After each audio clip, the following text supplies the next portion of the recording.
Are people cruel? They are cruel. This is a fact proven by history, our very life. People are capable of many things, but you can't even imagine what an abyss of horror, sophisticated cruelty, and sadism lies in the depths of space. I decided to make this information public because no one can feel safe today. The whole of humanity can become one big guinea pig in the hands of an extraterrestrial intelligence devoid of empathy, and the most scanty compassion. I repeat, the danger is universal. Hello everyone. My name is Strange, and I believe that people should know the truth. These documents came to me from the special custody of the U.S. Department of Health and Human Services. At first, I didn't attach any importance to them. I just left them for further analysis and development. But what was hidden behind the slender rows of typographic letters and numbers shocked me. It is still difficult for me to write and talk about this, but I must for your sake, for the sake of the future of our planet. It was hard to part. Little Yunfei wanted to cry, but she looked at her father's stern face and did not dare in any way. The girl pressed her baby cheek against the warm, native belly of her grandmother and still cried. The father of the 5-year-old girl made the final decision. They, that is, little Yunfei, her 3 older brothers, mom and dad, are moving from the small village of Chenkin, 40 kilometers from the Longshan Mountains in the USA, namely to New York. Yunfei's father spoke of America as some kind of miracle, a country of fulfillment of all desires, a state of a million opportunities, where every Chinese can easily become a businessman and a rich man. The grandmother, listening to the words of her son-in-law, only nodded her head, agreed, and then told the neighbors that her son-in-law was most likely crazy. So the move took place. Dreams collapsed almost immediately. The family settled in Lower Manhattan, in Chinatown, in a small abandoned house without heating. It seemed a little young then that they had flown from China to China. Only the houses were much taller and more elegant than in their Chenkin. All this happened 14 years ago. 14 years later, 2014, provide me with the medical form of Yunfei Hong, 19 years old, who lives at 13 Peldoyer's Corner. Wow, she's from Chinatown, although everything is quite logical. Scott Santorini, the head of a special research center, was sitting in his office and giving orders to his deputy. The whole machine turned gears. Work began. Special agents were sent to the Lenox Hilton Clinic in New York, who would do everything right. The cattle of Santorini sip their coffee. If anything, then transfer her to our research center, under anesthesia, of course. I will settle all the nuances with Lenox Hilton myself. Keep it confidential. 2 days later, Washington. Santorini entered the bright room in a white medical coat. The air barely smelled of medicines and flowers. The ventilation system worked perfectly. He walked over to the cot and gently touched the sleeping girl's arm. She opened her eyes, looked around, saw a doctor in front of her, and her eyes filled with tears. 19-year-old Yunfei turned her face away. Santorini took a chair, pulled it up to the cot, and sat down. "Good morning, Miss Fei. How did you sleep?" He kept a friendly, caring tone. "All the bad things have passed for you. You are in safe hands. Nothing threatens you here." The girl wiped her eyes with her palms and turned to the doctor, whispered barely audibly, "Thanks. Are you all looked after? Are the painkillers helping?" Yunfei nodded her head. "To make an analysis, I have to ask you a few questions. Miss Fei, I'm sorry, this is my job." Santorini spread his hands, trying to seem simpler. "Are you ready?" Fei nodded again and wiped her eyes dry once more, straightened the white blanket on herself, and saw flowers on the bedside table nearby. Santorini caught her eye. "And this was brought by a guy from the medical staff. He wanted to make you feel good. After all, you are a real beauty." The girl tried to smile. Santorini looked at her swollen and bruised face and adjusted his mask. "Let's get started." From the testimony of the victim. The victim, Yunfei Hong, 19 years old, of Chinese origin, survived a gang rape in one of the Chinatown neighborhoods, describes the intruders as 2 huge blacks and an equally huge Chinese. A verbal portrait is attached. From the conclusions of the Lenox Hilton Medical Commission. The victim was delivered unconscious, extensive blood loss, multiple hematomas and ruptures of the genitals with transmission damage. In the long run, a fatal outcome. Santorini sympathetically shook his head and asked a question. "Is that all you can remember?" A tearful Fei was ready to go into hysterics. "That's it. I've said it many times before. Leave me alone, all of you at last. The only thing I want is to be left alone." Santorini got up and left the room without saying a word. He went to his office and called the doctor on duty from the research department, where Yun Fei Hong was located. The doctor came immediately and Santorini, touching his chin out of habit, gave the following orders. The subject Yun Fei is in a pre-hysterical state. A breakdown is possible. Now give her sedation. After the onset of the deep sleep phase, give her a special drug that will expand her consciousness, remove blockages, and find out the circumstances of her abduction. Excuse me, sir, do you think there was contact after all? Santorini smiled arrogantly. Of course. Select the drug based on a comprehensive examination of the patient's mucous membranes, blood, and lymph. Is the result of brain scans ready? I'm ready. Then go ahead. Don't waste any time. From the official report of the head of the Special Research Center of Santorini Cattle. Yun Fei, hereinafter the subject, testified in the deep sleep phase under the influence of a group of hypernotropic psychotropic drugs. Next, I give an excerpt from the dictaphone recording of the testimony. I couldn't move. Everything around me seemed somehow unreal, doll-like. Then the situation around me began to change. I was lying on a cold table with my legs and arms spread apart. An asterisk. I wasn't tied up, but I couldn't bring my arms and legs together.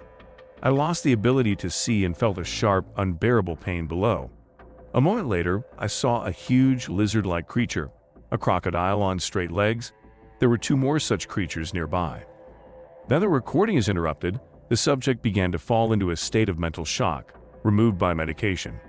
They were wearing slightly bulging jumpsuits, like in films about astronauts and aliens. Then I lost the ability to see again. I don't remember how much time passed, but I woke up for a moment. Unbearable pain, but suddenly the pain began to recede. I stopped feeling my body. I felt light, calm. I woke up at the Lenox Hilton Clinic.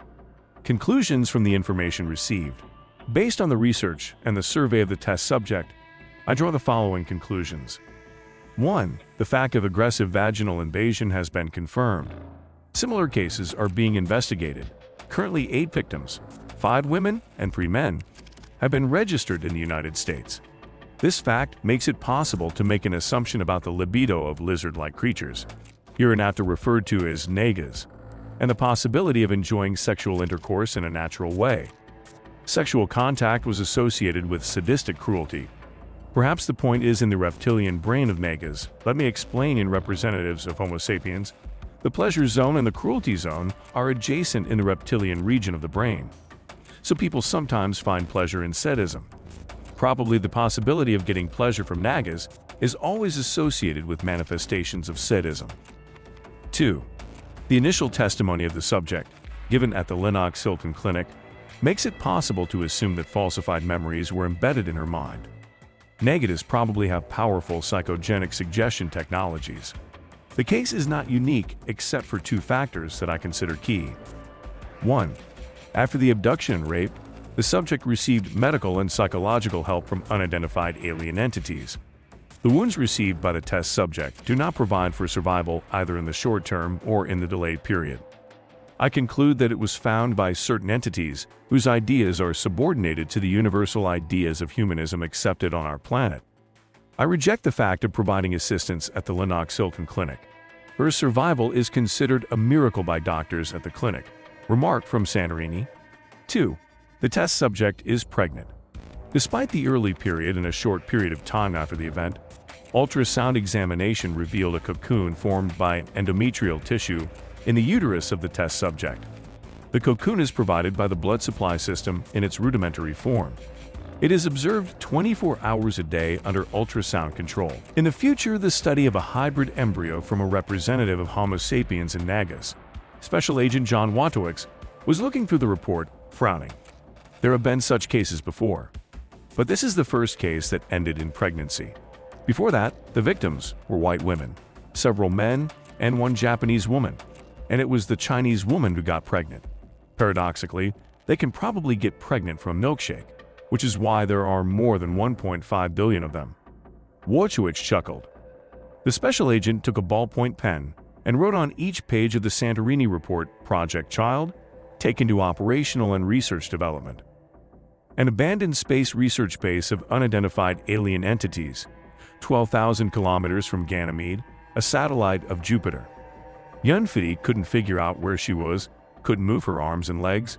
couldn't bring them together. Fear crept into my soul. Am I tied up? The girl tried to bring her arms and legs together again, but she failed. Suddenly, Faye realized that she was completely naked. With incredible effort, young Faye was able to look around. Unknown situation, a small oblong room. Incomprehensible devices along the walls, and in the walls themselves. The vaults of the room rounded to the ceiling. There was a strong feeling that it was somewhere not on Earth anymore. It's all a dream, just a nightmare. Now I'm going to close my eyes tightly and wake up. But the nightmare didn't stop. How'd I get here? Faye remembered walking down the street, turning into her house at 13 Peldoyers, and feeling a powerful blow to the back of her head. A flash of light, a sense of movement, and she woke up here. Suddenly, in front of her, as if materializing from the void, floated a huge creature with round yellow reptilian eyes that did not express emotions. The eyes of an insect. The creature looked like an upright crocodile, taller than 2 meters. Clawed paws, elongated lower and upper jaws. The creature was coming closer, making screeching and clicking noises. They couldn't help but scream in fear. The creature stopped and turned to 2 equally huge upright crocodiles, pointed a finger at Faye and grated something again. She thought they were laughing. After that, Faye lost the ability to see what was happening, and only the ability to feel remained. After a while, the girl woke up. It was dark and cold. The creatures have disappeared somewhere. The ability to move my arms and legs returned, but I had absolutely no strength. Consciousness was interrupted, then suddenly surfaced again from the pool of oblivion. With a distant feeling, the girl felt that someone was with her. Bright cloud, from which the sound of static electricity could barely be heard. The cloud enveloped the girl, and the pain went away. Then there was movement again, flashes of light, and waking up at the Lennox Hilton Clinic. She was raped by 2 burly blacks and a Chinese man, but she could not describe their faces in detail. Obsessively, she recalled how, after the rape, she was hit backhand with a crocodile tail, somewhere in a zoo or terrarium. Wojciech took a mobile phone and called the Secretary General of NASA, Charles Bolden. He led NASA from 2009 to 2017. I waited for the answer. "Good afternoon, Mr. Bolden." Bolden shivered. Wojciech clearly felt it through the distance. "Good afternoon. What do I owe you?" "Prepare Ganymede images in 3 days. Activate Hubble." "What? I don't care about the futility of Ganymede research. You are well aware that we are interested in Object 13Z720, not the atmosphere and soils. The pictures should be on my desk in 3 days. Great." After finishing the conversation, Wojciech took out his notebook, opened and boldly underlined one of the entries. Object 13Z720 is Ganymede, a satellite of Jupiter, presumably a disguised object of extraterrestrial intelligence. The study is impossible for technical reasons. If you think that this is not proof of the existence of aliens, then you are right. There is much more evidence, and on our channel, we will reveal all the secrets and evidence of their presence. Subscribe to the channel and send me your stories related to aliens by email. You will find contacts in the About the Channel section.